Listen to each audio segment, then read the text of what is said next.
کی بارگاہ میں قبول فرمائے۔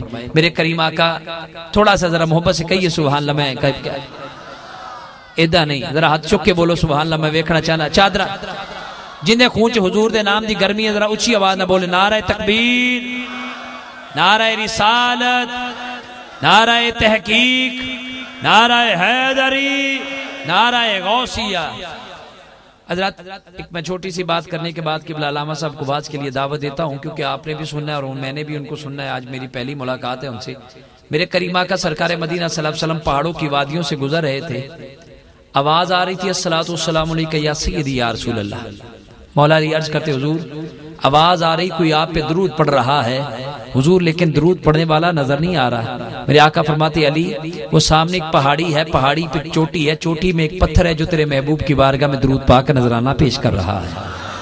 جب پتھر درود پڑھ سکتے ہیں، اور میں علامہ صاحب کی موجودگی میں ایک بات کر دوں، کوئی انگلش، عربی، فارسی کسی زبان میں نعت پڑھے، اس کی آواز کو میرے حضور جانتے ہیں۔ یہ ایمان رکھیے، آپ ادھر بیٹھے ہیں، اس چیز کو بھی میرے حضور جانتے ہیں۔ اور ایک میں بات کرنے کے بعد قبلہ علامہ صاحب کو باز کے لیے دعوت دینے لگا ہوں۔ مدینے کی حدود میں ایک باز نے چڑیا کا بچہ اٹھا لیا۔ ذرا کہیے سبحان اللہ، محبت سے کہیے۔ سخی سے مانگا نہیں جاتا، سخی خود بخود ہی دے دیتا ہے۔ آپ جتنے سخی ہیں نا، پھر مجھے یہ مجبور نہ کیا کرے کہ میں کہہ دوں آپ اپنی مرضی سے سبحان اللہ کہہ دیا کرے، پتہ نہیں کس کے نام کا سبحان اللہ حضور اپنی بارگاہ میں قبول فرما لے۔ کہہ دے ذرا محبت سے کہیے بلند آواز سے۔ مدینے کی حدود میں باز نے چڑیا کا بچہ اٹھا لیا، چڑیا نے حضور کی بارگاہ میں آئی، صحابہ بیٹھے ہیں، آ کے عرضی پیش کرتی حضور، شور مچاتی ہے۔ صحابہ عرض کرتے ہیں آقا یہ کیا کہہ رہی ہے؟ جس زبان کو کوئی نہیں جانتا اس کی زبان کو بھی میرے حضور جانتے ہیں۔ اب بندہ بولے تو اس کی آواز میں پتہ لگ جاتا ہے یہ کیا کہہ رہا ہے، لیکن جانور بولے تو میرے حضور ہی جانتے کہ وہ کیا کہہ رہا ہے۔ عرض کی حضور مدینے کی حدود میں باز نے میرا بچہ اٹھایا ہے، مدینے کی حدود ہے، بچہ حضور میں نے آپ سے لینا ہے۔ میرے کریم آقا نے فرمایا اے ہوا اس باز کو کہہ دے کہ تجھے محمد مصطفیٰ نے بلایا ہے۔ اب تو بولیے نا سبحان اللہ، میں دیکھنا چاہتا ہوں اپنا مسلک اپنا ایمان پکا رکھ کے بولیے سبحان اللہ۔ جس کا ایمان ہے کہ کائنات میں میرے حضور کا راج ہے، وہ دونوں ہاتھ اٹھا کے بولے سبحان اللہ، پتہ چلے۔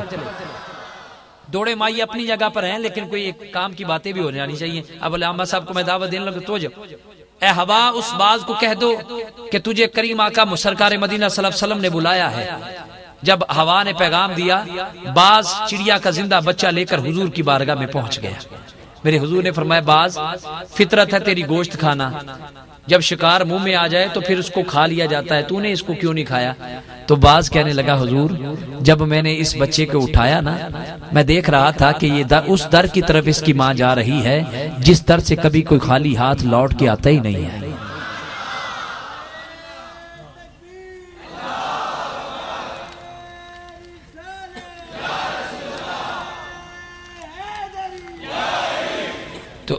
کریم آقا نے کرم کیا، صحابہ سے فرمایا صحابہ گوشت لا کر باز کو دے دو، اور چڑیا کا بچہ دے دیا۔ لا تعداد واقعات اتنے ہیں، لیکن میں آج پہلی دفعہ آیا ہوں، میں انشاءاللہ تعالی میں بھی مدینے کوشش کروں گا کہ میں بھی مدینے جاؤں، اور جتنے آئے ہیں ساتھ سب کو مدینے لے کر جاؤں۔ لیکن مدینے وہی جائے گا جس کا دل بڑا ہوگا، جو محبت کے ساتھ بیٹھا رہے گا۔ میں آپ کے سامنے بڑے خوبصورت بڑے پیارے نوجوان مقرر بڑی محبت کے ساتھ واز فرمانے والی شخصیت خطیب اعظم راولپنڈی مناظر اہل سنت سرمایہ اہل سنت جان اہل سنت حضرت علامہ مولانا قاری محمد حنیف قریشی دامن برکاتہم پھوسیہ، میں قبلہ سے ملتمس ہوں کہ آپ تشریف لائیں، اور انشاءاللہ تعالی 1 گھنٹے میں ہی وہ اپنی حاضری کو مکمل فرمائیں گے۔ اور ان کے بعد سید الطاف شاہ صاحب بھی پہنچ چکے ہیں، اور ان کے بعد انشاءاللہ تعالی ثنا خوانی کا جو سلسلہ ہے وہ جاری و ساری ہوگا۔ قبلہ علامہ صاحب بھی نثر میں حضور کی نعت پڑھنے لگے ہیں۔ آپ سے میری گزارش ہے محبت کے ساتھ ایک دفعہ بلند آواز سے کہیے نعرہ تکبیر، نعرہ تکبیر، نعرہ رسالت، نعرہ تحقیق، نعرہ حیدری، نعرہ غوثیہ۔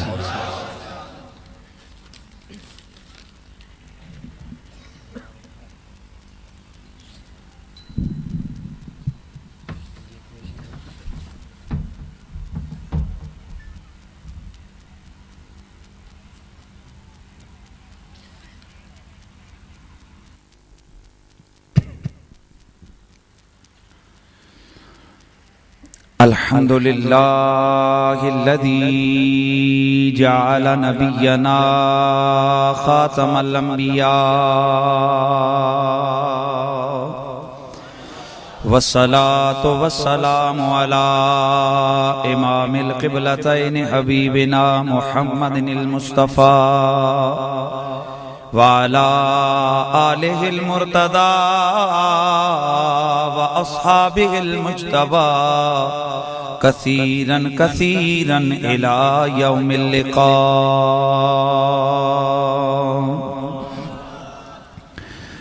أما بعد فأعوذ بالله السميع العليم من الشيطان الرجيم. بسم الله الرحمن الرحيم.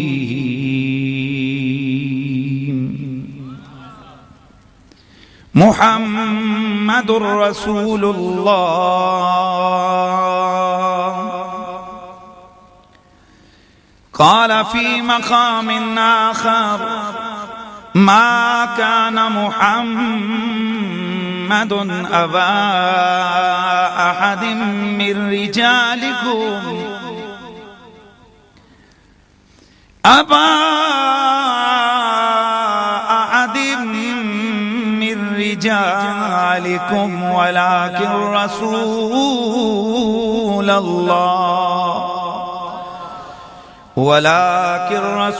الله وخاتم النبيين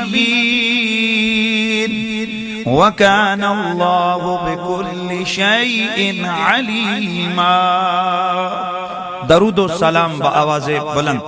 الصلاة والسلام عليك يا سيدي يا رسول الله وعلى آلك یا سیدی یا حبیب اللہ.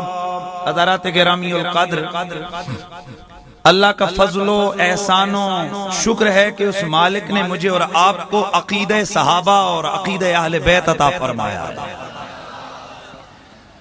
میرے مصطفیٰ کریم کے صحابہ کا یہ عقیدہ تھا. صحابہ سے لے کر آج تک امت میں اللہ کے ولیوں کا عقیدہ رہا اور صبح قیامت تک عاشقان مصطفیٰ کا یہ عقیدہ رہے گا کہ مصطفیٰ، یہ حدیث کا مفہوم عرض کر رہا ہوں، مسلم کی حدیث ہے.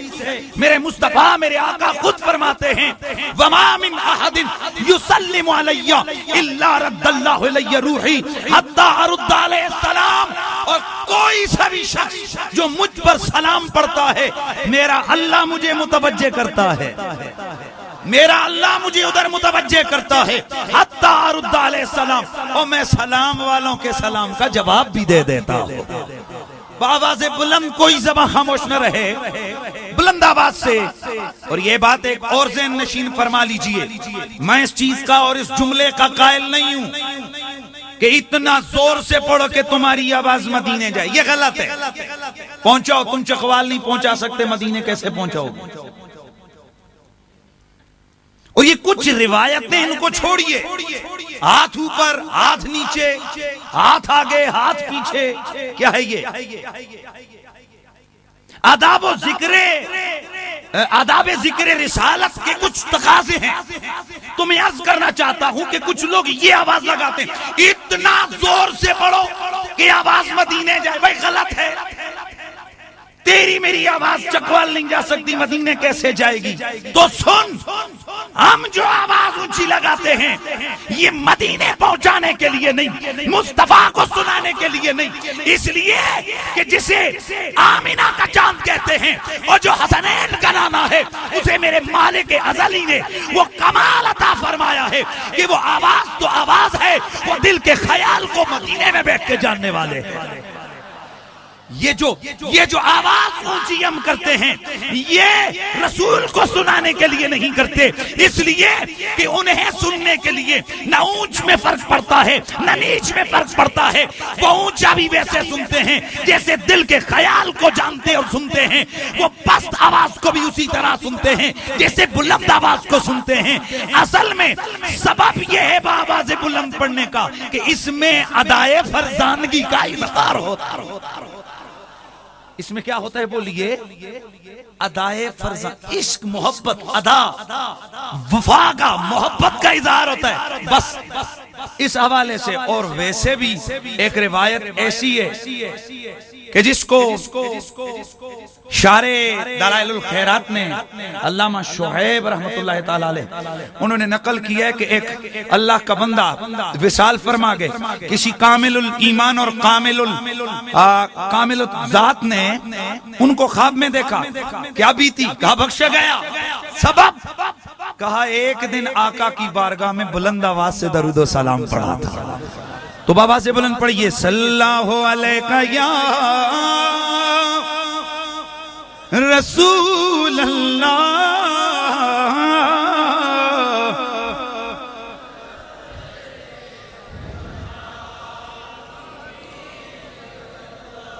بھئی مسئلہ یہ ہے کہ میرا ایک مزاج ایسا ہے کہ اگر کوئی گھنٹہ نہیں پڑے گا نا میرے ذوق کے مطابق میں گھنٹہ سلام ہی پڑھاؤں گا۔ میں کوئی وہ ٹپیکلی مقرر یا خطیب ہوں نہیں ہوں، میں تو سیدھا سیدھا بس جو آتا ہے اللہ اور رسول کے نام کا میں بول دیتا ہوں۔ اس حوالے سے میرا ایک اپنا مزاج ہے، اور بندہ خود اپنا مزاج راضی نہ ہو تو اوروں کی کیا بات ہے، ہم تو اپنا رنجہ راضی کرنے کے لیے آتے ہیں۔ میں عرض کرنا چاہتا ہوں کہ جب تک چلو ایک روایت سن لو، اے بھی کوئی گل ہے کہ خطیب جانا ہوئے تو پھر دی مرضی دے مطابق اگے سلام نہ ہوئے، بھئی ایسی تو بات نہیں، اللہ کا فضل ہے۔ سنیے، ذکر کرنے لگا ہوں مولا کائنات۔ سنی جو ہوتا ہے نا جی، وہ علی کا نام سن کے خوش ہو جاتا ہے۔ اور ایک منٹ میں معذرت کے ساتھ میں نے لفظ سنی بول دیا، میں لفظ سنی نہیں بولتا جی، میں لفظ سنی کو نکال کے ایک طرف رکھتا ہوں، میں وہ لفظ بولتا ہوں جو میرے نبی نے بولا تھا۔ سبحان اللہ کی آواز آ جائے، ذوق کا اظہار کر کے کہہ دو سبحان اللہ۔ میرے رسول نے فرمایا، اے علی لا يحبك الا مؤمن ولا يبغضك الا منافق۔ علی، مومن اور منافق کی پہچان میں محمد صبح قیامت تک آنے والوں کے لیے یہ بتا کے جا رہا ہوں، اور جو تجھ سے پیار کرے وہ کبھی منافق نہیں ہو سکتا، اور جو تجھ سے بغض رکھے وہ کبھی مومن نہیں ہو سکتا۔ مولا کائنات کا نام سن کر سنی کیا، میں لفظ سنی چھوڑ دیتا ہوں، بابا مومن کے چہرے پہ رونق آ جاتی ہے۔ جناب حضرت مولا کائنات کے لخت جگر ہیں شہید کربلا امام حسین، جناب حضرت امام حسین کے بیٹے ہیں جناب امام زین العابدین، جناب امام زین العابدین کے بیٹے ہیں حضرت سیدنا امام باقر رضی اللہ تعالی عنہ علیہ السلام۔ جو بھی پیار میں آئے کہہ دیا کرو، سنی ہو کر علیہ السلام بھی کہہ دے کوئی مسئلہ نہیں، کیونکہ سنی کا یہ عقیدہ ہے کہ بے شک آل پیغمبر ہمارے سروں کا تاج، ان کی عظمتیں، ان کی شان کا کیا کہنا، لیکن کوئی بھی غیر نبی کے برابر نہیں ہو سکتا۔ اس لیے اس عقیدے سے اگر علیہ السلام کہتے ہو تو بے شک کہہ دو امام زین العابدین علیہ السلام، امام باقر علیہ السلام، کوئی مسئلہ نہیں ہے۔ ہم سنی کشادہ لوگ ہیں نا یار۔ امام باقر علیہ السلام کی خدمت عالیہ، خدمت اقدس میں ایک شخص حاضر ہوا اور آ کر عرض کرنے لگا، اے علی کے بیٹے، سائل ہوں، ایک سوال ہے لیکن یہی سوچ کے آیا ہوں کہ جواب تم ہی دے سکتے ہو۔ کیا سوال ہے بول؟ کہا میں آیا ہوں ایک بستی سے، وہاں ایک شخص کے پاس ایک چاندی کی ڈبیا ہے، اس میں اس نے کچھ بال ڈال کے رکھے۔ میں یہ روایت اکثر سناتا ہوں جہاں تھوڑا سلام پڑھانا ہوتا ہے نا، اس چاندی کی ڈبیا میں اس نے بال ڈالے، بال، اور 7 کی تعداد ہے ان کی، اور وہ یہ لوگوں کو کہتا پھرتا ہے کہ یہ بال رسول اللہ کے۔ اچھا تو کیوں آیا؟ میں اس لیے آیا ہوں کہ سوال پوچھنا چاہتا ہوں کہ حضور کے ہیں یا نہیں۔ کتنا مشکل سوال ہے یار، بھئی مشکل ہے یا نہیں ہے؟ کسی بال کو دیکھ کے کوئی بتا سکتا ہے کہ یہ چودھری کا بال ہے، ملک کا بال ہے، راجے کا بال ہے، خان کا بال ہے، پٹھان کا بال ہے، یا یہ کسی زمیندار کا ہے، یا آفیسر کا ہے، پولیس والے کا ہے، یا ڈاکٹر کا ہے؟ کیا کوئی بتا سکتا ہے؟ نہیں، بال کو دیکھ کر کوئی بھی نہیں بتا سکتا، لیکن جن کے گھر میں قرآن اترا ہو نا، اور جن کے علم کی عظمتوں کے نعرے آسمان کے ملائک نیچے جھک جھک کر جن کے علم کی داد دے رہے ہوں، اس گھرانے کے لیے کوئی سوال مشکل سوال نہیں ہوا کرتا۔ اللہ اکبر۔ امام باقر نے فرمایا لے آ، جواب دوں گا میں، پر بال لانے پڑیں گے۔ لے آیا ڈبیا، میرے امام نے بالوں کو، ڈبیا کو کھولا، بال نکالے، مریدوں سے فرمایا ذرا میرے نانا پہ سلام پڑھو کھڑے ہو کے۔ مریدین کھڑے ہو گئے، درود و سلام کا نذرانہ شروع ہو گیا بارگاہ خیر الانام میں۔ الصلاۃ والسلام علیک یا سیدی یا رسول اللہ۔ صدا بلند ہوئی، وہ جو بال ڈبیا سے باہر نکلا، جب اس نے سلام کی آواز سنی، وہ آہستہ آہستہ جھومنے لگا، جھومتے جھومتے سیدھا کھڑا ہو گیا، بال کھڑا ہو گیا۔ اچھا اس کو الگ رکھا، دوسرا، تیسرا، چوتھا، پانچواں، چھٹا، ساتواں، ساتوں نکالے۔ ان میں سے 4 جو تھے نا صاحب وہ جھومے، وہ کھڑے بھی ہو گئے، جھومنے بھی لگ گئے، اور 3 پہ کوئی اثر نہیں۔ 3 کو امام نے کیا الگ، 4 کو الگ، 4 کو الگ کر دیا۔ تواڈے سے آسمانہ تو آئے گا، تو ذرا کوئی اور کاشن دین واسطے، اس ذوق ہی نہیں ہے اللہ کے بندو۔ 4 کو الگ کر دیا، فرمایا یہ 4 مصطفیٰ کے ہیں۔ سبحان اللہ، ماشاءاللہ، کیا بات ہے علامہ صاحب، ماشاءاللہ۔ یہ 4 مصطفیٰ کے ہیں، ان 3 کا رسول سے کوئی تعلق نہیں ہے۔ عرض کیا حضرت وہ تو ٹھیک ہے، لیکن میں جاؤں گا مجھ سے لوگ پوچھیں گے کہ جو رسول کے ہیں تو دلیل کیا ہے؟ توجہ ہے نا، توجہ ہے نا سب کی؟ میں دیکھنا چاہتا ہوں کہ آپ کس جگہ بیٹھے ہو۔ سوال کیا حضرت، لوگ سوال پوچھیں گے کہ کیسے پتا چلا، تو کیسے جواب دوں گا میں؟ کیا بتاؤں گا، دلیل کیا دوں گا؟ فرمایا تو نے دیکھا نہیں، اور جو نبی کے تھے وہ سلام سن کے کھڑے بھی ہوئے اور جھومے بھی ہیں۔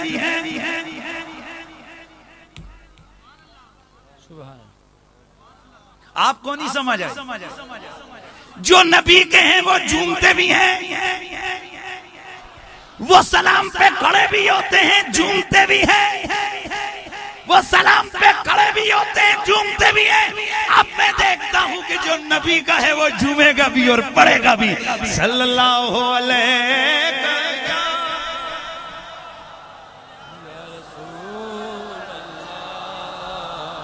وسلم علیک یا حبیب اللہ، صلی اللہ علیہ یا رسول اللہ، وسلم علیک یا تو شاہ خوبا، تو جانے جانا، تو شاہ خوبا، تو جانے جانا ہے چہرہ ملک کتاب تیرا نہ بن سکی ہے، نہ بن سکے گا، نہ بن سکی ہے، نہ بن سکے گا، مثال تیری جواب تیرا۔ آواز آئے سنتوں کا اظہار کر کے، نہ بن سکی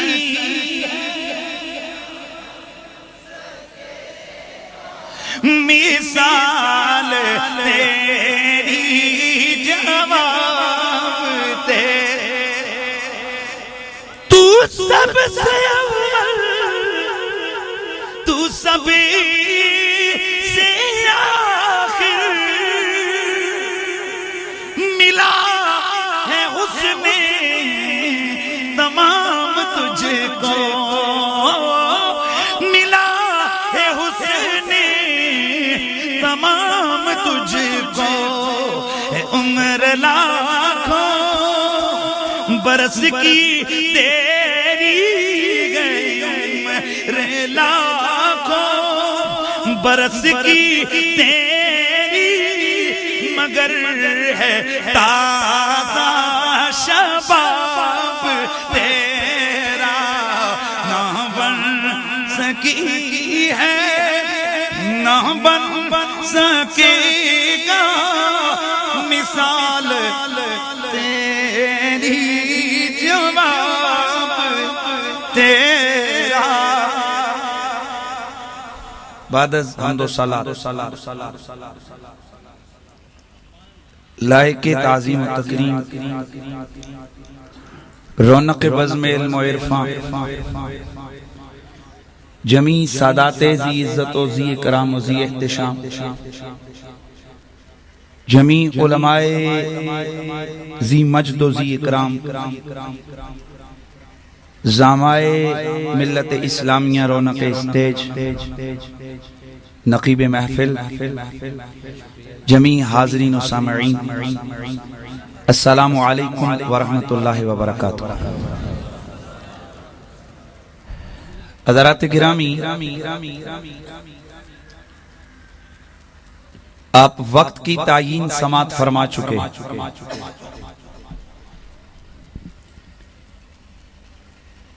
اور آج کی اس محفل کا عنوان بھی آپ کے سامنے ہے، میرے رسول کی عظمتوں کے ذکر کی محفل ہے۔ میں نے آپ احباب کے سامنے دو جگہ سے قرآن پاک کی آیات کی تلاوت کی ہے، دونوں آیتوں میں میرے مصطفیٰ کی رسالت کا اعلان ہے۔ ذہن حاضر رکھیں گے تو میں انشاءاللہ دیر نہیں لگے گی جملہ آپ تک پہنچانے میں، اور میں نے کبھی کنجوسی بھی نہیں کی ہے۔ اللہ کا شکر ہے، میں کوشش کرتا ہوں کہ زیادہ سے زیادہ جو کچھ ہے میٹیریل دے دیا جائے، لیکن اس کے لیے لینے کے لیے بھی تو ہاتھ چاہیے نا۔ تو ذرا سماعت فرمائیے کہ میرے آقا کی دونوں آیتوں میں میرے رسول اکرم کی رسالت کا اعلان ہے۔ ایک جگہ مطلق رسالت کا اعلان ہے، اور دوسری جگہ میرے نبی کی ختم نبوت کا اعلان ہے۔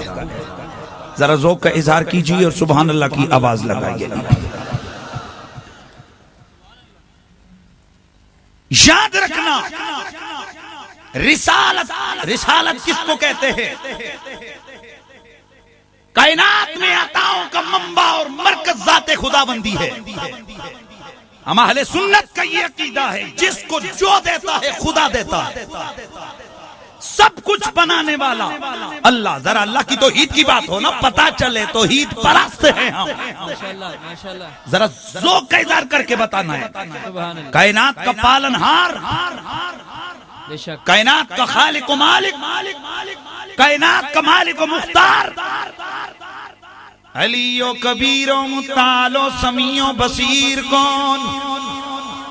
ساری کائنات کو عدم سے وجود بخشنے والا کون؟ وہ کی مالک ہے کہ جو ایک قطرہ آب سے حیات عطا کرنے والا، اسی قطرہ آب کو ایک اچھی بلی صورت میں تبدیل کرنے والا، ایک قطرہ آب کو اگر وہ کسی مکھی کے منہ میں جائے شہد میں بدلنے والا اللہ، اگر سانپ کے منہ میں جائے اسے زہر میں بدلنے والا اللہ، اگر کسی عاشق کے بدن میں جائے آنسو میں بدلنے والا اللہ، اگر وہ قطرہ آب کسی درخت میں جائے اسے کھٹا میٹھا ذائقہ دینے والا۔ تو ساری کائنات کا مالک کون ہے؟ اللہ۔ وہ ہے کون؟ وہ بے رنگ ہے، وہ بے جسم ہے، وہ بے عیب ہے، نہ اس کی کوئی جہت ہے، نہ اس کی کوئی جہت سمجھتے ہیں سائز، نہ اس کی کوئی حیت ہے، نہ اس کی کوئی کیفیت ہے، نہ اس کی ابتدا ہے، نہ اس کی انتہا ہے، نہ اس کا یمین ہے، نہ اس کا یسار ہے، نہ اس کا فوق ہے، نہ اس کا تخت ہے، نہ اس کا قدام ہے، نہ اس کا خلف ہے۔ وہ مالک ہے، وہ کائنات کا خالق ہے۔ کون ہے؟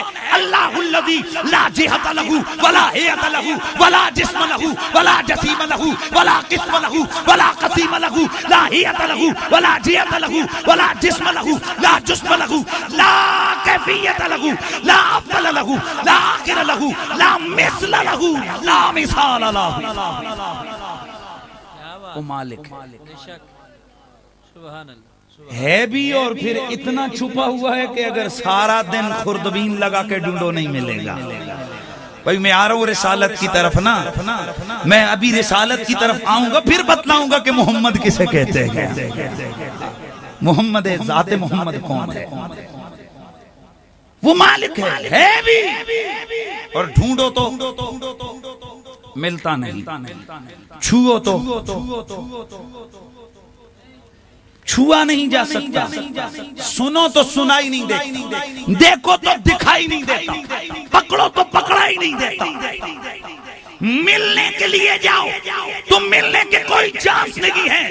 اب اس سے پوچھو تو کون ہے، وہ کہتا ہے ظاہر۔ یار یہ جو سامنے بیٹھے ہو نا، بے ذوق کیوں کر مت بیٹھو، ذرا ذوق کا اظہار کرو۔ تو کون ہے؟ وہ کہتا ہے ظاہر۔ مولا کتنا ظاہر ہے، کدھر ظاہر ہے؟ میں تو کب سے عینک لگا لگا کے ڈھونڈ رہا ہوں، ملتا نہیں ہے۔ تو کہاں ہے؟ کہاں باطن؟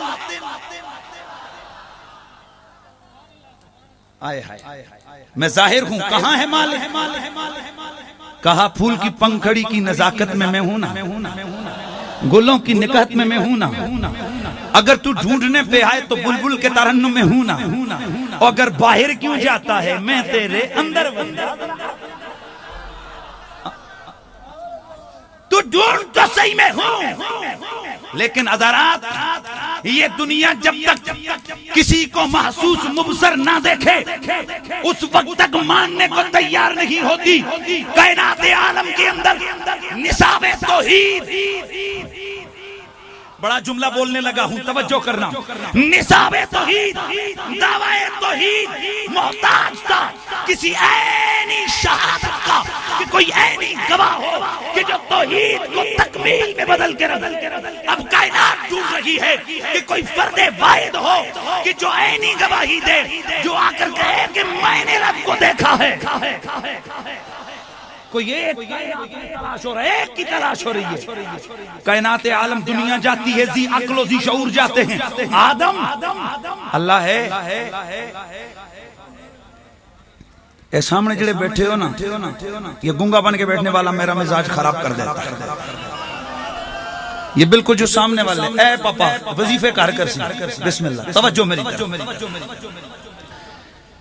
اے آدم اللہ ہے، جی ہے حضور، آپ نے دیکھا تو نہیں؟ چلیے آگے بڑھتے ہیں، بلکہ اوپر سے نیچے جاتے ہیں نا۔ اے عیسیٰ علیہ السلام اللہ ہے، نہ ہوتا تو میں بغیر باپ کے پیدا کیسے ہوتا ہے؟ اچھا حضور آپ نے دیکھا ہے؟ کہا نہیں دیکھا تو نہیں ہے۔ چلیے پھر کہتے کیوں؟ کہا موسیٰ بھی تو یہی کہتے تھے نا۔ چلے ہم موسیٰ علیہ السلام کے پاس چلے پڑھتے۔ اے اللہ کے کلیم اللہ ہے، کہا ہے باتیں کرتا رہوں میں۔ توجہ یار، توجہ، میں باتیں کرتا رہوں۔ حضور آپ نے دیکھا ہے؟ کہا دیکھنے گیا تھا، پھر ہوش کوئی نہیں رہا مجھے۔ دیکھا تو گیا تو تھا پر اچھا تو پھر کہا ابراہیم بھی تو یہی کہتے ہیں۔ اے خلیل اللہ ہے، جی ہے، آپ نے دیکھا؟ کہا دیکھا تو نہیں ہے۔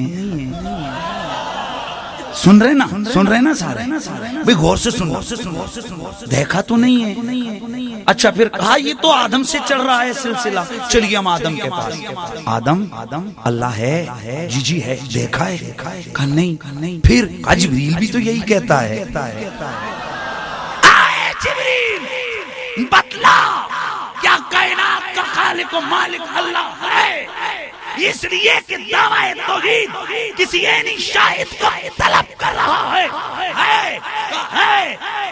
دیکھا ہے تو نے کہا سدرا سے آگے جا ہی نہیں سکا لیجئے حضرات گرامی القدر شرق سے لے کر غرب تک یمین سے لے کر یسار تک دریا سے لے کر ابحار تک زمین کے ذروں سے لے کر فلک کے بنا گوشوں تک کائنات کی صدا بلند ہو رہی ہے کہ دعوی توحید طلب کر رہا ہے کسی اینی شاہد کو کسی ایسی شخصیت کو کہ جو کہے کہ خدا ہے اور پھر وہ جو کہے اس پہ بولے ہاں بھی تو لیجئے پوری کائنات کا توحیدی دربار محمد پہ آگے کھڑا ہو گیا ہے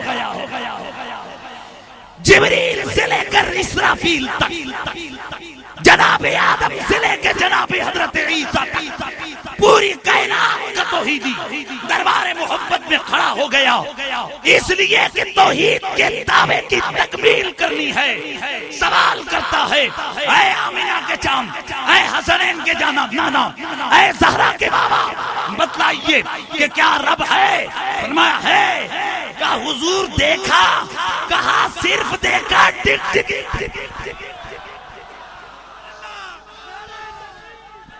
نعرہ تکبیر اینو کھول دے یار میرے نہ کوئی ناراضگی تے نہیں میرے کھول دو جس طرح اندے جان پائی اندے جو بھی پاؤ بڑی مہربانی زندہ نعرہ تکبیر نعرہ رسالت نعرہ حیدری نعرہ غوث ساتھ مصطفیٰ تکمیل رسالت بھی ہے تکمیل توحید بھی ہے یعنی اگر میرا نبی نہ ہو تو توحید بھی مکمل نہیں ہے رسالت بھی مکمل نہیں ہے سبحان اللہ سبحان اللہ توحید بھی مکمل نہیں ماشاءاللہ اونچا بولو یار رسالت بھی مکمل نہیں میں نے دعویٰ کیا اور مجھے معلوم ہے کہ آپ کی اس بستی کے اندر مجھے اتنا علم ہوا کہ یہاں وہ نجاستیں بھی یہاں موجود ہیں وہ پلیدیاں بھی یہاں پر ہیں کہ جو میرے مصطفیٰ کی ختم نبوت کا انکار کرنے والے یا انکار کرنے والوں سے پیار کرنے والے ہیں اور یاد رکھیے جو ختم نبوت پر جس کا ایمان نہ ہو وہ کائنات کا بدترین کافر ہے اونچا بولو کائنات کا بدترین کافر ہے اس لیے میں عرض کرنا چاہتا ہوں کہ میرے مصطفیٰ اگر نہ ہوتے نہ توحید مکمل ہوتی اونچا بول نہ رسالت مکمل ہوتی ذات مصطفیٰ پہ دعوی توحید بھی مکمل ہو گیا رسالت بھی مکمل ہو گئی تو رسالت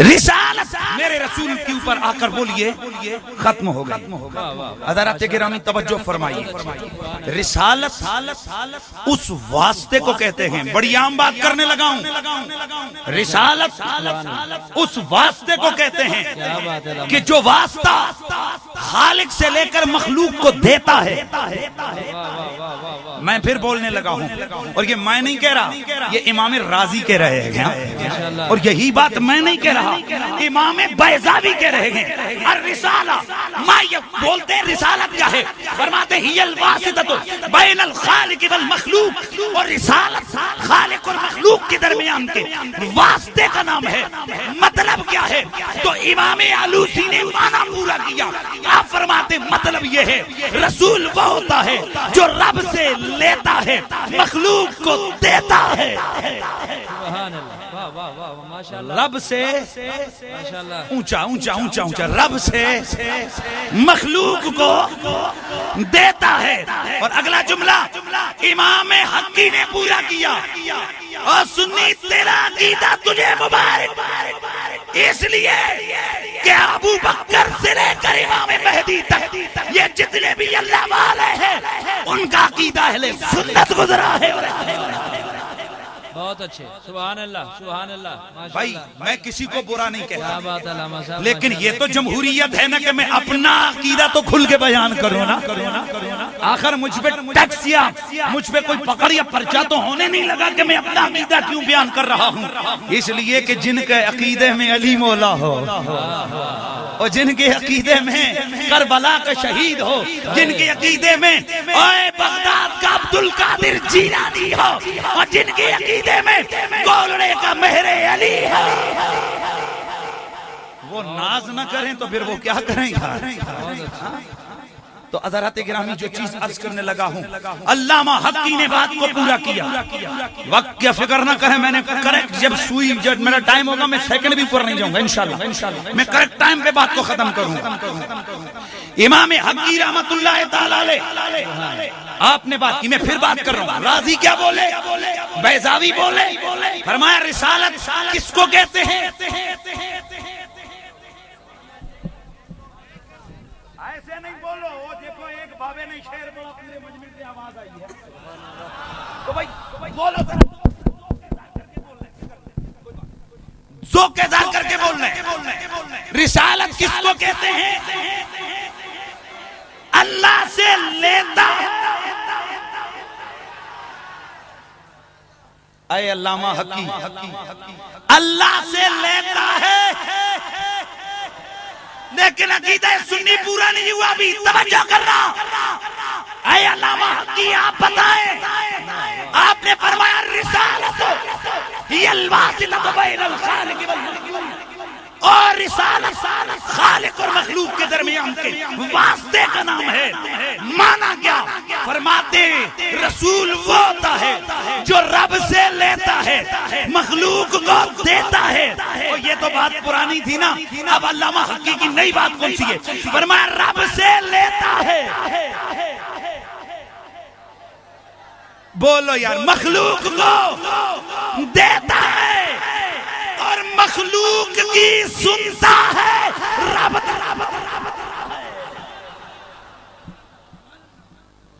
مجھے جتنا آپ کے ذوق کا خیال تھا اتنا آپ نے دیا نہیں ہے. میں پھر جملہ شاید آپ تک آخر تک آواز نہیں پہنچی. رسول کون ہے, رب سے لیتا ہے, مخلوق کو دیتا ہے. توجہ کرنا, یہ راضی بول رہا ہے. راضی ہمیں ان لوگوں سے گلا نہیں ہے جو انڈیا سے چلے ہیں, ہمیں ان سے گلا ہی نہیں ہے کہ جو گاندھی کے قدم پہ قدم رکھ کے وہ میدان عمل میں آئے, ان کے مدرسے بن گئے. ظاہر ہے جو جس کے قدم پہ ہوگا بولی بھی ادھر ہی کی بولے گا. ہمیں ان سے کوئی گلا نہیں ہے, ہمیں ان سے گلا نہیں جو انگریز کے ٹکڑوں پہ قادیان سے چلے. ہمیں ان سے گلا نہیں ہے کہ جو حرام کے پیسے پہ نجد سے چلے. بابا ہم تو اپنے عقیدہ محبت کو اس کا ابلاغ چاہتے ہیں, اس کا اظہار چاہتے ہیں. تو راضی کیا کہتے ہیں, رسول کون ہے, رب سے لے, مخلوق کو دے, اور مخلوق کی سنیں, رب تک پہنچا دے. سبحان اللہ, کیا خوب. تو وہ کون ہے, رسول. اور میرا رسول اگر نہ ہو تو رسالت مکمل نہیں, کیونکہ یار اگر امام ہی نہ ہو تو جماعت کیا ہوگی. جب امام ہی نہ ہو تو جماعت کیا ہوگی. آئیے اس عظمت والے رسول کی شان میرا رب بیان کرتا ہے.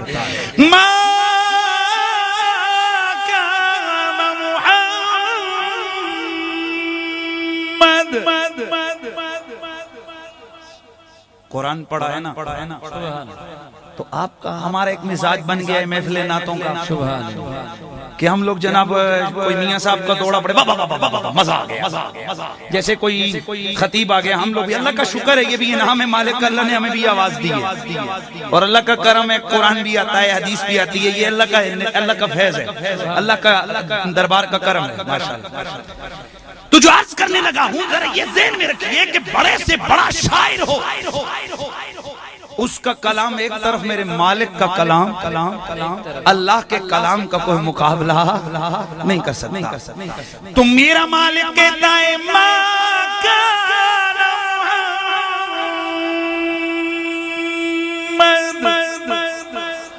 سبحان اللہ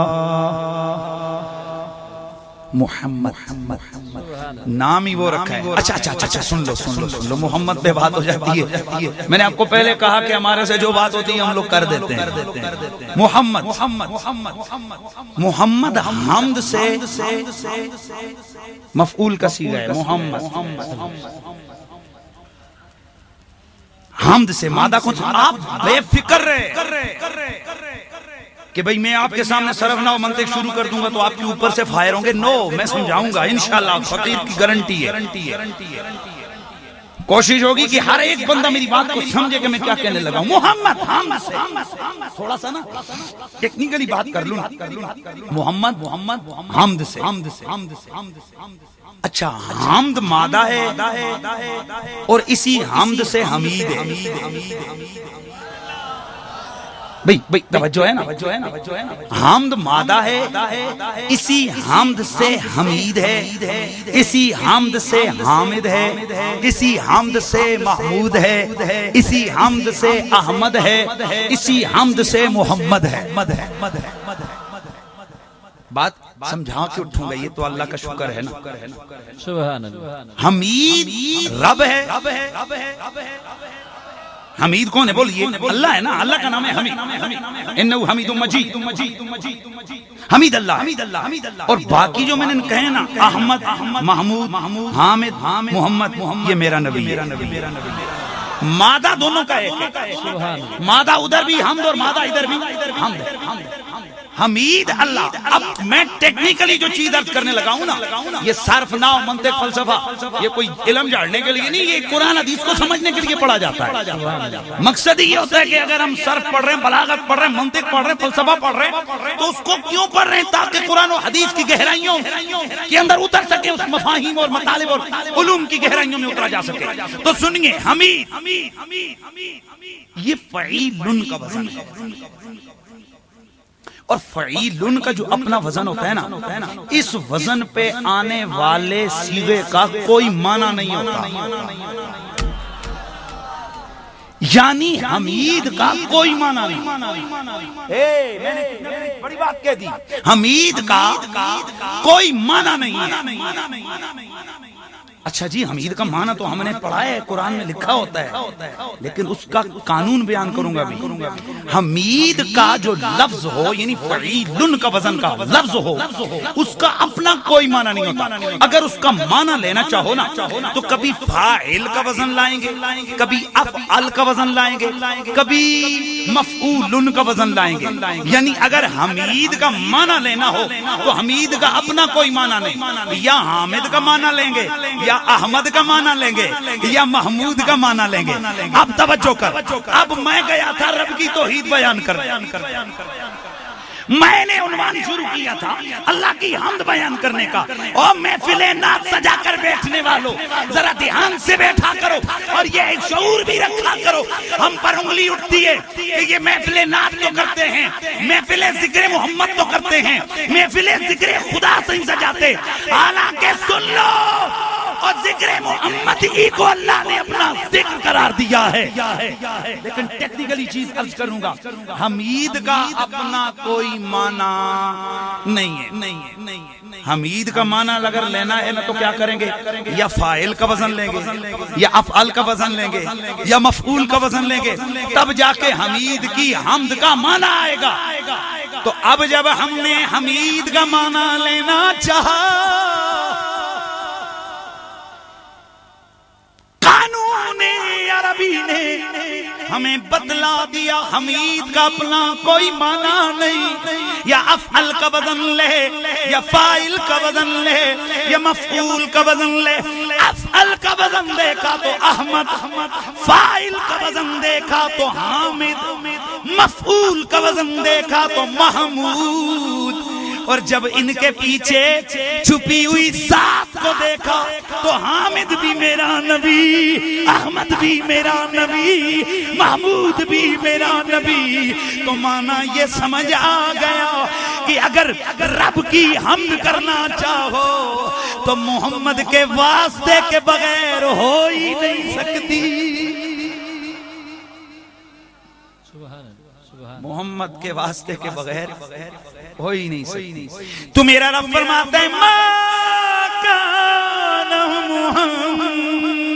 محمد ابا احد من رجالکم ولکن رسول اللہ وخاتم النبیین۔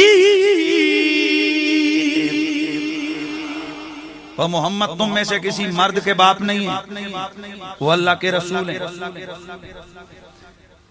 اور وہ آخری نبی ہیں۔ محمد کون ہے بولیے، اونچا بولو، محمد کون ہے؟ آخری نبی۔ اب خاتم کا معنی ہم نے کیا آخری نبی، خاتم کا معنی ہم نے کیا آخری نبی۔ سوال یہ پیدا ہوتا ہے کہ یہ معنی تم نے کیسے کیا ہے؟ خاتم کا تو ایک معنی مور بھی ہوتا ہے، جیسے کہ مرزا قادیانی نے کیا، اس نے کہا کہ خاتم النبیین کا مطلب ہے نبیوں کا سردار، کیونکہ خاتم کا کہتے ہیں مہر کو، یعنی نبیوں کی مہر۔ میں نے کہا ایک معنی وہ ہے جو تجھے 13ویں صدی میں آ کر ملا، اور ایک معنی وہ ہے جو میرے صدیق نے کیا ہے، جو میرے مولا علی نے کیا ہے، ایک معنی وہ ہے جو خود میرے نبی نے کیا ہے۔ حدیث صحیح ہے، میرے رسول نے فرمایا انا خاتم النبیین، میں خاتم النبیین ہوں۔ اب اس کا معنی کیا ہے؟ فرمایا انا خاتم النبیین لا نبی بعدی، میں آخری نبی ہوں، میرے بعد کوئی اور نبی آ ہی نہیں سکتا۔ تو میرا نبی کون ہے بولیے؟ آخری نبی۔ اونچا بولو، نبی پاک کون ہے؟ اور نبی کی ختم نبوت ایک ایسی کائنات کی حقیقت ہے کہ کائنات کا ذرہ ذرہ جہاں میرے رسول کی رسالت کو جانتا ہے، وہاں میرے نبی کی ختم نبوت کو بھی جانتا ہے۔ ایک حدیث سنا رہا ہوں، جلدی سے عرض کرنا چاہتا ہوں تاکہ سمجھ آئے۔ اصحاب پیغمبر فرماتے ہیں کہ ایک دن سرکار مدینے کے تاجدار نبیوں کے امام جا رہے تھے کہ ایک دراز گوش گدا یہ حضور کے سامنے آیا اور اس نے کچھ بڑبڑ کیا۔ توجہ ہے، کچھ بولا۔ میرے آقا مسکرائے اور اس کو پکڑ کے ساتھ لے آئے۔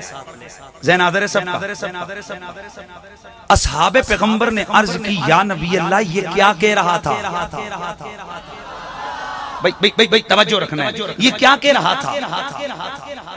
پتہ چلا رسول کے صحابہ کو عقیدہ ہے ان کا کہ نبی جانوروں کی بولیاں بھی جانتا ہے۔ بیٹھے نے وچ مدینے سن دینے سب دی بولی، بیٹھے نے وچ مدینے سن دینے سب دی بولی، منگدا جو آپ کو بھر دینے آقا جولی، اے در در دیا نہیں منگدا سونے تجو گدا، سونا مدینے والا دکھیاں دا آسرا، بولو ذرا سونا مدینے والا دکھیاں دا آسرا۔ میرے مدنی کریم رؤوف الرحیم کے غلاموں نے عرض کی یا رسول اللہ آقا یہ گدھا کیا کہہ رہا ہے؟ میرے آقا نے فرمایا میرے غلاموں یہ میری بارگاہ میں عرض کر رہا تھا یا رسول اللہ آقا میں اپنی نسل کا آخری ہوں اور آپ نبیوں میں آخری ہیں۔ توجہ ہے یا نبی اللہ آپ نبیوں میں آخری، اور میں اپنی نسل کا آخری فرد ہوں، حضور میری آپ سے گزارش ہے کہ مجھے اپنی غلامی میں قبول فرما لیں۔ میرے آقا نے قبول کیا اور نام رکھ دی اس کا یافور۔ توجہ کر رہے ہیں، نام کیا رکھا؟ یافور۔ اب یہ ایک نہیں، کئی صحابہ سے، کئی طرق سے مروی حدیث سے صحابہ فرماتے ہیں کہ وہ جو یافور تھا نا، دراز گوش گدا، اس کی حالت یہ تھی کہ حضور کی بارگاہ میں بیٹھا رہتا، دروازے کے باہر بیٹھا رہتا۔ آقا حضور فرماتے یافور علی کو بلا لاؤ۔ توجہ ہے سب کی، یہ دوڑ کے جاتا کاشانہ حیدر پہ جا کے منہ سے دستک دیتا، جب وہ باہر نکلتے دیکھتے رسول کی سواری ہے، سمجھ جاتے آقا نے بلایا، دوڑ کے آ جاتے ابو بکر کو بلا لاؤ، سیدھے سرکار صدیق اکبر کی بارگاہ میں، میرے عمر کو بلا لاؤ۔ یار یہ چار ٹانگوں والے بھی جانتے ہیں کہ محمد کے یار ہیں، یہ جانتے ہیں یہ محمد عربی کے یار ہیں، غلام ہیں۔ جس کا نام لیتے آقا اسی کے دروازے پہ جاتا اور بلا کے لے آتا۔ توجہ رکھنا ہے سب نے، بلا کے لے آتا۔ سوال یہ پیدا ہوتا ہے کہ اب یہاں پر باہر ایک گدھا بندہ ہو، اس کو آپ کہیں کہ جا ذرا ملک صاحب کو بلا کے لے، ناظم صاحب کو بلا کے لے، ایس ایچ او صاحب کو بلا کے لے، فلانے کو لے کے، بابا جانوروں کو کیا پتا ناظم کیا ہوتا ہے، فلاں کون ہے، فلاں کون ہے، ملک کون ہے، چودھری کون ہے، راجہ کون ہے، معلوم نہیں ہے۔ سوال یہ پیدا ہوتے کہ اس کو کیسے پتا چل جاتا؟ آقا کہتے جس کا نام لیتے اسی کے گھر پہ جاتا، وہیں پہ بلا کے لاتا۔ امام آلوسی اور حضرت امام جلال الدین سیوطی آپ فرماتے ہیں دراصل پہلے تو گدھا تھا نا، بے شعورا تھا، اور جب نبی نے سواری کے لیے چنا شعور آ گیا تھا۔ نبی نے سواری کے لیے چنا، آقا کے قدم مبارک لگے، آقا سوار ہوئے تو اس میں کیا آ گیا؟ شعور۔ تو چار ٹانگوں والے کو پتا چل گیا کہ محمد آخری ہے، اور وہ دو ٹانگوں والا جو ہندوستان کے قادیان کے شہر میں پیدا ہوا، وہ تو اس کھوتے سے بھی پرا نکلا، جس کا نام ہے مرزا غلام احمد قادیانی۔ حضرات گرامی توجہ سے سماعت فرمانا ہے، ختم نبوت مسلمانوں کا قطعی، یقینی اور اولی آخری عقیدہ ہے، اور اس پر پوری امت مسلمہ متفق ہے کہ جو شخص ختم نبوت کو نہیں مانتا وہ کائنات کا بدترین۔ ادھے بولے ہو، میں جناب اللہ تو نکری بولی ہو، اونچا بولو، وہ کائنات کا بدترین کافر ہے۔ اور میرے رسول نے اعلان ہی فرما دیا تھا، میرے آقا نے فرمایا او سنو، میرے بعد 30 دجال آئیں گے، کذاب آئیں گے، جھوٹے کذاب، کتنے؟ 30 آئیں گے، کلہم یزعمون انہ نبی اللہ، ان میں سے ہر ایک کا یہ گمان ہوگا کہ وہ اللہ کے نبی ہے، حالانکہ وہ جھوٹا ہے، اس لیے کہ اللہ نے مجھ محمد پہ نبوت کا خاتمہ فرما دیا۔ تو سنیے حضرات، وہی جو 30 دجال میرے رسول نے کہے تھے، ان 30 دجالوں میں ایک دجال مرزا غلام احمد قادیانی، وہ ہندوستان کی سرزمین پر انگریز کی شے پر، انگریز کی انویسٹمنٹ پر وہ پیدا ہوا، اور اس نے نہ صرف یہ کہ میرے پیارے نبی صلی اللہ تعالی علیہ وآلہ وسلم کی نبوت کی اس عظیم محل میں دراڑیں ڈالنے کی کوشش کی، ختم نبوت کے دروازے کو توڑنے کی کوشش کی، بلکہ مرزا غلام احمد قادیانی نے وہ بکواسات اور وہ کفریات اور لغویات بکی ہیں کہ جو اس کے کافر ہونے میں شک کرے وہ بھی کائنات کا چرلٹ قسم کا کافر ہے۔ میں جلدی سے مرزا غلام احمد قادیانی کے چند کفریات آپ کے سامنے بیان کرنا چاہتا ہوں، بتانا چاہتا ہوں۔ اللہ کی توہین کرتے ہوئے اپنی کتاب سراج منیر صفحہ نمبر 55 پر کہتا ہے کہ وہ خدا ہمارا خدا ہے جو ایک کھا جانے والی آگ ہے، معاذ اللہ، سارے کہہ دیجئے معاذ اللہ، اور اپنی کتاب آئین کمالات اسلام صفحہ نمبر 564 پر کہتا ہے کہ میں نے خواب میں دیکھا کہ میں خدا ہوں اور میں نے یقین کر لیا کہ ہاں میں خدا ہوں. سارے کہیے استغفر اللہ. اور اپنی کتاب دافع البلا صفحہ نمبر 6 پر کہتا ہے کہ مجھ سے میرے اللہ نے بیعت کی. کون کہتا ہے؟ مرزا غلام احمد قادیانی. اس کے علاوہ کہتا ہے کہ میں نے خواب میں دیکھا اللہ تعالیٰ مرد کی طرح تھا اور میں عورت کی طرح تھا اور اس نے میرے ساتھ رجولیت کا ارادہ فرمایا. کہیے استغفر اللہ.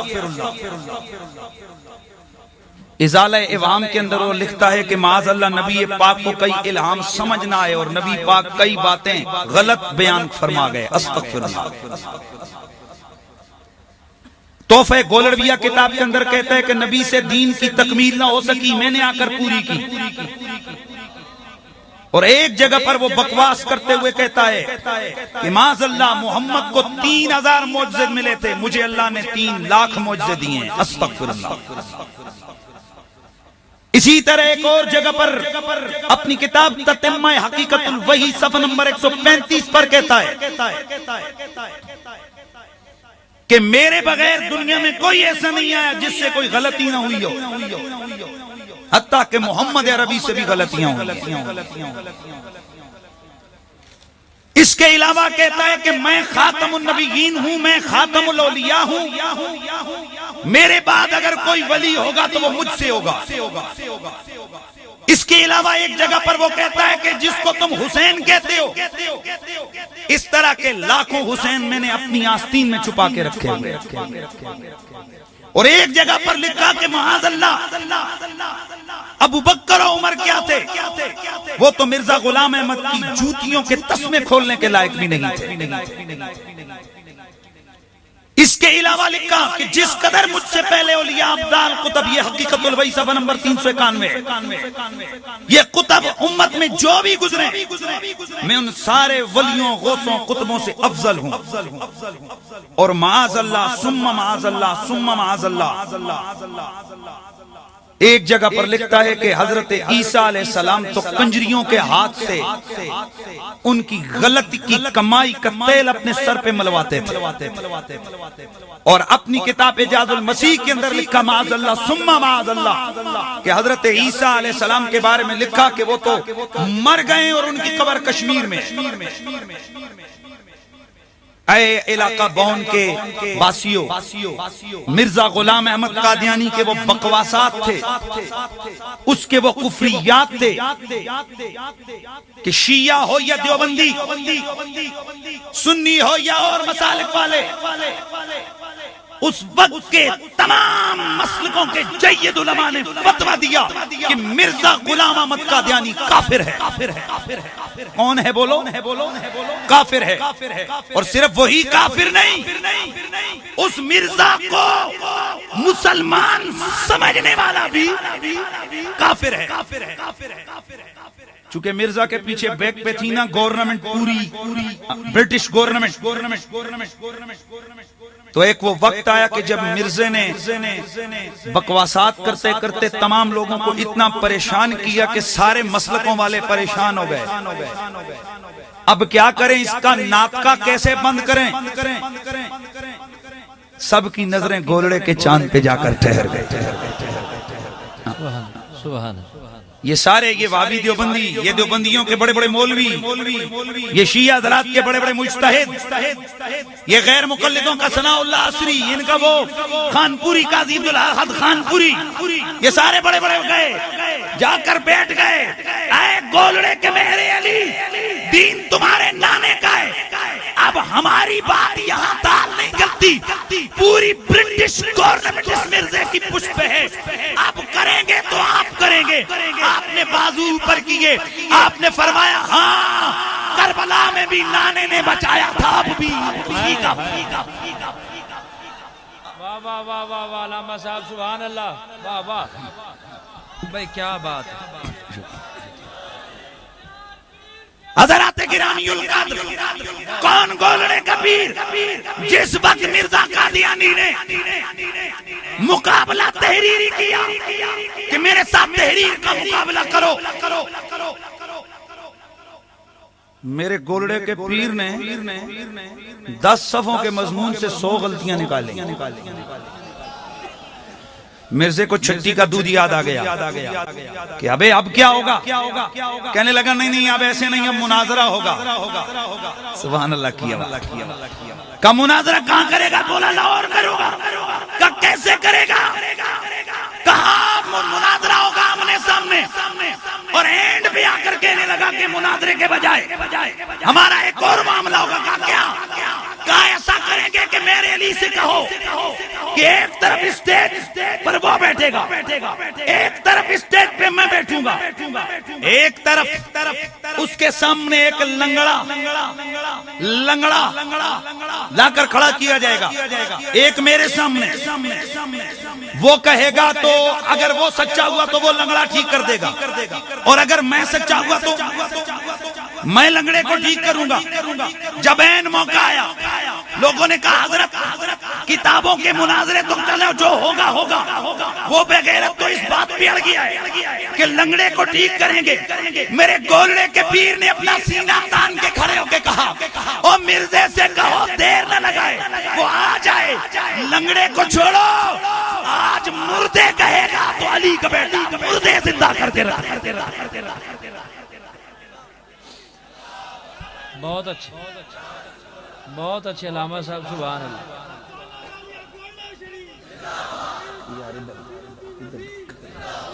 توجہ فرمائیے، میری توجہ فرمائیے.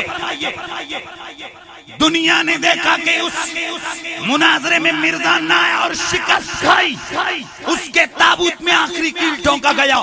لیکن اس کے بعد جس وقت پاکستان مارد وجود میں آیا، مرزائیوں نے سیاسی طور پر پاکستان کے اندر بہت سارے اپنے پنجے گاڑے.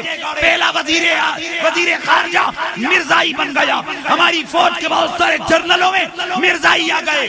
تو اللہ نے کیا اسی اسلام آباد کی سرزمین پر قائم اس عرض پاک کی پارلیمنٹ نے 1974 میں پارلیمنٹ سے اس بات کو تمام لوگوں کے اتفاق سے منظور کروایا کہ مرزائی کافر ہیں. مرزائی کون ہے بولیے؟ اب ذرا غور کرو. کافر کافر شیعہ کافر، کافر کافر وہابی کافر، کافر کافر دیوبندی کافر. اگر یہ نعرے لگائے جائیں تو قانونی طور پر ان نعروں پر گرفت ہو سکتی ہے. ایسے جو صاحب 295 کا پرچہ کاٹ سکتے ہیں کہ آپ نے ایک فرقے کو کافر کیوں کہا. حقیقت اور ہے، معاملات الگ اپنی جگہ اختلافات ہیں، لیکن جو قانون کی بات کرنا جا رہا ہوں وہ یہ ہے کہ اگر کافر کافر شیعہ کافر کا نعرہ پاکستان میں لگے گا تو یہ غیر قانونی بات ہوگی. کافر کافر وہابی کافر کا نعرہ اگر لگے گا تو میں شرعی بات نہیں کر رہا، غیر قانونی بات کر رہا ہوں. لیکن سنو پاکستان میں بسنے والوں، سنو چکوال کے اس قصبہ پمن میں رہنے والوں، کافر کافر شیعہ کافر کا نعرہ یہ غیر قانونی ہے، لیکن مرزائی کو کافر پاکستان کی پارلیمنٹ نے قرار دیا. مرزائیوں کے کفر میں نہ قانونی شک ہے نہ شرعی شک ہے. میں نے کیا کہا؟ نہ قانونی شک نہ شرعی شک. اور جو مرزائیوں کے کفر میں شک کرے وہ دائرہ اسلام سے خارج ہے. اب مجھے بتاؤ جو نبیوں کو کنجریوں کی اولاد کہے وہ کون؟ جو اللہ تعالیٰ کو مرد اور عورت کی طرح کہے وہ کون؟ جو میرے نبی کی توہین کرے وہ کون؟ جو صدیق و فاروق کو کہے کہ میرے جدودوں کے تسبیح کھولنے کے لائق نہیں وہ کون؟ کافر ہے. کسی کو شک ہو مرزائیوں کے کفر میں، کسی کو شک ہو، میرا 2 منٹ کا ٹائم رہ گیا، مرزائیوں کے کفر میں کسی کو شک ہو، بھائی کسی کو ہے شک تو بولیے مرزائی کون ہے؟ بھئی اسٹیج بھی بولے مرزائی کون ہے؟ کافر ہیں. اس میں کوئی قانونی شک بھی نہیں، اس میں کوئی شرعی شک بھی نہیں ہے. تو قصبہ بون والوں اتنا تو بتاؤ، مرزائی جب پکا کافر ٹھہرا، نبی کا گستاخ ٹھہرا، نبی کا بے ادب ٹھہرا، تو جب تم اس گستاخ سے ہاتھ میں لاتے ہوگے گنبد خضرا کے مقیم پہ کیا گزرتی ہو؟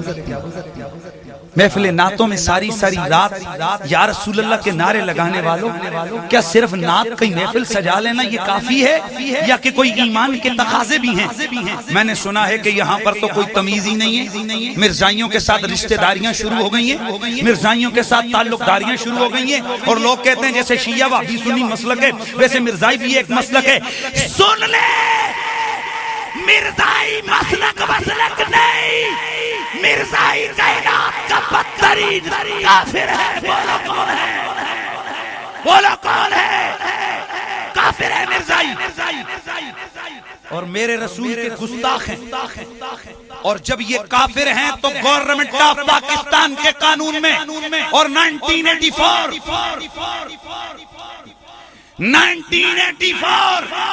1984 کے امتناع قادیانیت آرڈیننس کے اندر یہ بات موجود ہے، ہمارے آئین کا حصہ ہے۔ مرزائی اپنی مسجد نہیں بنا سکتے اور اپنی عبادت گاہ کو مسجد کا نام نہیں دے سکتے، اور مرزائی مسلمانوں کے قبرستان میں دفن نہیں ہو سکتے۔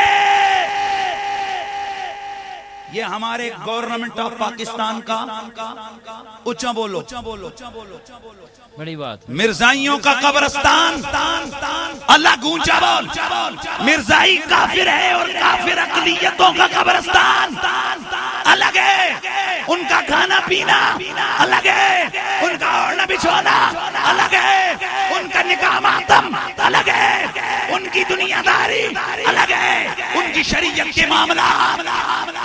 اس لیے کہ مرزائی کون ہے؟ اندر سے آواز لگا، گنبد خضرا کا مکی دیکھ رہا ہے کہ میری ختم نبوت کے ماننے والے ہیں۔ مرزائی کون ہے؟ مرزائی کون ہے؟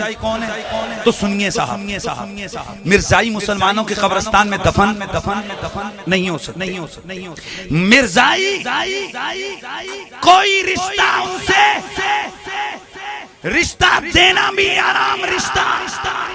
ہاں ایک صورت ہے، مرزائیوں کی لڑکی سے نکاح کرو، ضرور کرو، پر پہلے مسلمان کر کے پہلے اس کو کلمہ پڑھا۔ اور اس وقت مرزائی پوری دنیا کے اندر ان کی مشینری کام کر رہی ہے۔ ان کا طریقہ واردات یہ کہ لڑکیاں استعمال کرتے ہیں، اچھے اچھے خاندانوں میں رشتہ داریاں جوڑتے ہیں، پھر پیسہ لگاتے ہیں، باہر سے ان کو انویسٹمنٹ ہوتی ہے، بینک گاڑی واڑی، بینک بیلنس گاڑی واڑی یہ دیتے ہیں، اور خریدتے کیا ہیں؟ خریدتے کیا ہیں؟ ایمان۔ اب آپ محفل نعت میں آنے والے ہو، میں آپ سے سوال کرتا ہوں، ایمان پیارا ہے یا دنیا کی دولت پیاری ہے؟ ایمان پیارا ہے؟ بولو۔ گولڑے کے پیر کو ماننے والے جو ہے ذرا بولو کہ آپ چیز پیاری ہے؟ ایمان پیارا ہے؟ تو سنو، یہ دولت ادھر رہے گی، یہ دنیا داری ادھر رہ جائے گی، قبر میں آپ نے آمنہ کے چاند کو منہ دکھانا ہے۔ تو کسی مرزائی سے جب آپ محبت کا ہاتھ ملاتے ہیں تو گنبد خضرا کا مکی تڑپ اٹھتا ہے۔ وہ گل سنو، تہاڈا مخالف بندو ہوے، تہاڈا مخالف تے کوئی تہاڈا تعلق والا بندہ اس نال لگے، ہلو ملک صاحب کی حال ہے، آؤ جی بیٹھو ذرا سرکار چاہ پیو، تے تہاڈے دل دے کے گزرے گی کہ یار میرے مخالف تڑے والے بندے بندہ تو انہوں چاہ بٹائیے۔ تو جو ہمارا مخالف ہو ہمارا کتنا دل دکھتا ہے، تو جو خدا اور رسول کا مخالف ہو، کیا گنبد خضرا کا یا تو کہو کہ نبی مر کے معاذ اللہ مٹی میں مل گیا اس گندی بے ادب کمپنی کی طرح، پھر تو مسئلہ الگ ہے کہ نبی کو پتہ ہی نہیں کہ آپ کیا کر رہے ہو۔ جب عقیدہ یہ ہے کہ آمنہ کا چاند جانتا ہے تم کیا کر رہے ہو، کیا دیکھ رہے ہو، کیا سن رہے ہو، کیا بول رہے ہو، کیا عمل کر رہے ہو، جب ان کو پتہ ہے، ان کو پتہ ہے نا کہ یہ مرزائیوں سے کیسے ملتا ہے، بھئی پتہ ہے کہ نہیں پتہ ہے؟ تو پھر مرزائیوں سے کیا سلوک ہونا چاہیے؟ کافروں والا۔ کیا سلوک ہونا چاہیے؟ اونچا بولو، کیا سلوک ہونا چاہیے؟ اس علاقے کے جو بڑے بڑے ہو تو بسم اللہ، چھوٹے ہو تو بسم اللہ۔ فقیر کھڑی بات کرتے ہوئے نہ کبھی ڈرا ہے، نہ کبھی جھجکایا اور نہ کبھی شرمایا ہے۔ سن لو، اگر سیاسی ہو تو سنو، یہ ووٹ ادھر ہی رہ جائیں گے، مرنا ہے آمنہ کے چاند کے منہ جا کر دکھانا ہے۔ اگر کوئی بڑے ہو، ملک ہو، راجے ہو، خان ہو، بڑے ہو، تو تمہاری یہ چودرات اور تمہاری یہ بڑھوتری ادھر ہی رہ جائے گی۔ اگر آمنہ کے چاند کو خوش کرنا چاہتے ہو تو اس گاؤں کے اندر ہم نہیں کہتے کہ مرزائیوں کو گاؤں سے نکالو، ہم نہیں کہتے کہ ان کے گلے کاٹو، غلط۔ ہم نہیں کہتے ان کو قتل کرو، خودکش دھماکہ کرو، غلط۔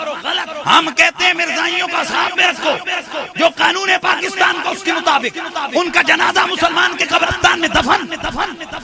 اور نوجوان جتنے ادھر کھڑے ہو، جن کی رگوں میں خون ہے وہ مجھے جواب دینا ہے۔ اس علاقے کے، اور یہ کتنا مزہ آ گیا، تم نے یار کتنے پیار کی محفل سجائی، اللہ تمہاری زندگیوں میں رونق بھر دے نوجوانوں جنہوں نے یہ محفل سجائی۔ لیکن آمنہ کا چاند اس سے بھی خوش ہوتا ہے۔ پر ایک بات میری سن لو، آج کے بعد اس گاؤں کے مسلمانوں کے قبرستان میں کوئی مرزائی دفن بار علی نہیں بولنا، صرف گران لے بولو جڑے اتھے علاقے دے رہے جڑے کو کھل بھی سکو۔ کوئی مرزائی قبرستان میں دفن نہیں ہوگا۔ کیا خیال ہے یار، دفن ہوگا؟ بولو ہوگا؟ نہیں ہوگا۔ کسی مرزائی کی نماز جنازہ پڑھنے والا شخص مرتد ہو کر دائرہ اسلام سے خارج، کسی مرزائی کو مسلمان سمجھنے والا دائرہ اسلام سے خارج ہے۔ تو کوشش کریں گے نا مرزائیوں سے ترک تعلق کی؟ بھائی بولو، کوشش کرو گے کہ نہیں کرو گے؟ کوشش کیا پکا چھوڑیں گے۔ اگر مسلمان ہو تو ان کے ساتھ کوئی تعلق، اونچا بولو، کوئی تعلق۔ تو مرزائی کون ہے؟ کافر۔ نہ رشتہ لے سکتے ہیں نہ رشتہ دے سکتے ہیں۔ تو جو مرزائیوں کو مسلمان سمجھے، پوری امت مسلمہ کا متفقہ عقیدہ ہے کہ وہ بھی دائرہ اسلام سے خارج ہے۔ میرا نبی آخری نبی ہے۔ وآخر دعوانا ان الحمدللہ رب العالمین۔ میں ٹائم سے وعدے کے خلاف 4 منٹ میرے اوپر ہو گئے، معذرت خواہ۔ والسلام علیکم۔